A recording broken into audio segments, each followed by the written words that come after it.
do Bruno Viana. Esse é o primeiro gol. Os outros é o Flamengo desfrutando desse contexto maravilhoso, que é o time reorganizado com o Thiago Maia, o time com o Michael, que é pura velocidade, e com o Mateuzinho entrando. Então, sim, e o Arrascaeta saindo. Ele tirou aqueles jogadores com baixo rendimento. Quem que é o Flamengo, basicamente? É o brilho absurdo das suas individualidades. Geram um jogo muito legal. Algumas das individualidades realmente não estavam bem, e aí vem o banco. Dos 4 gols, Michael, Rodinei e Vitinho saíram do banco de reservas.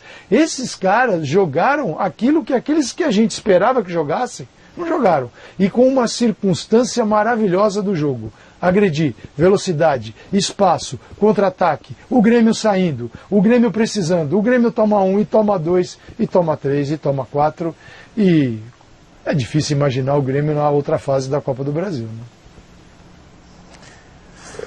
Eu acho que esse é assim, para falar desse jogo, eu tenho que esquecer um pouco o que eu espero do Flamengo, porque a vitória foi sensacional. A vitória é gigante, o time com um jogador a menos, fora de casa. Eu achei que as mudanças do Renato, uma era muito óbvia, que era a saída do Arrascaeta para a entrada do Mateuzinho. Essa era muito óbvia. A segunda foi uma grande sacada, a entrada do Thiago no lugar do Diego, as mudanças do intervalo.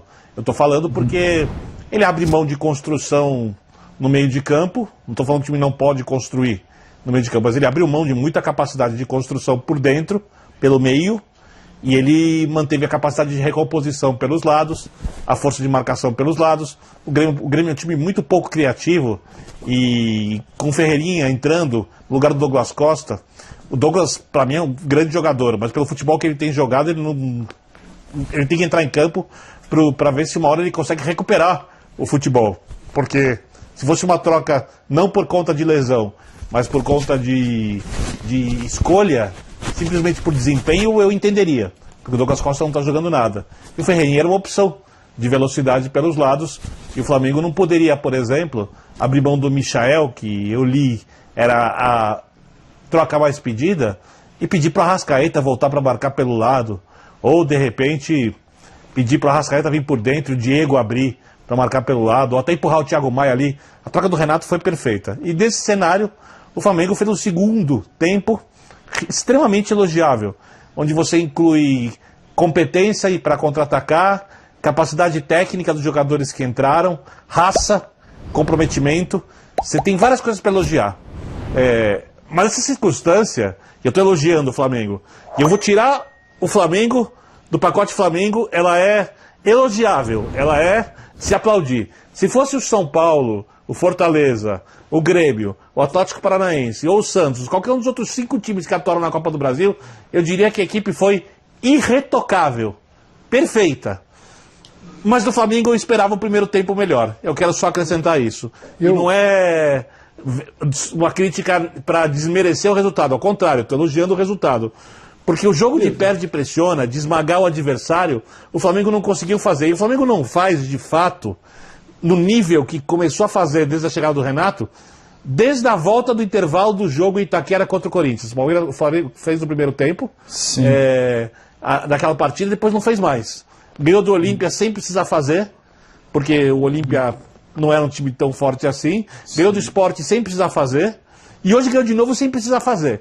É bom que uma hora recomece a fazer. Mas acho que isso é um assunto para quinta-feira em diante. Hoje é o dia de aplaudir o Flamengo, mesmo não tendo sido o Flamengo, como disse o professor Calçade, com a cara que esse time pode mostrar, dando show com a bola, se impondo, esmagando o Grêmio, que é uma equipe em construção e meio perdida nessa construção ainda. Ô Biner, eu entendo o que vocês estão dizendo e acho que faz sentido, mas é que acho que, assim, mesmo para o Flamengo, o que aconteceu... Mesmo para o Flamengo, o primeiro tempo, né, abaixo da média e abaixo da crítica, não é algo que a gente não tenha visto nessa temporada. A gente já viu acontecer muitas vezes do Flamengo, mesmo com seus principais jogadores, não conseguirem, né, impor aquilo que se imagina deles. Tal. Então, nem é algo que foge tanto assim daquilo que a gente já viu em outros momentos. Mas o segundo tempo é absolutamente fora do comum, né? Porque você tá com um jogador a menos, você não tem aquele que, na minha opinião, pelo menos, menos é o principal jogador do Flamengo. Eu acho que o Arrascaeta é o principal. Sim. Se tivesse que escolher um só, é uma escolha muito difícil, né? Entre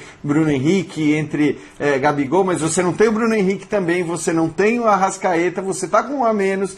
Você faz uma substituição que, repito, para mim era perfeita por toda a obviedade de você manter o cara fisicamente melhor, o cara que só jogou 5 minutos, que puxa contra-ataque e tudo mais, mas que é um cara mais criticado, né? E aí você tira o Arrascaeta.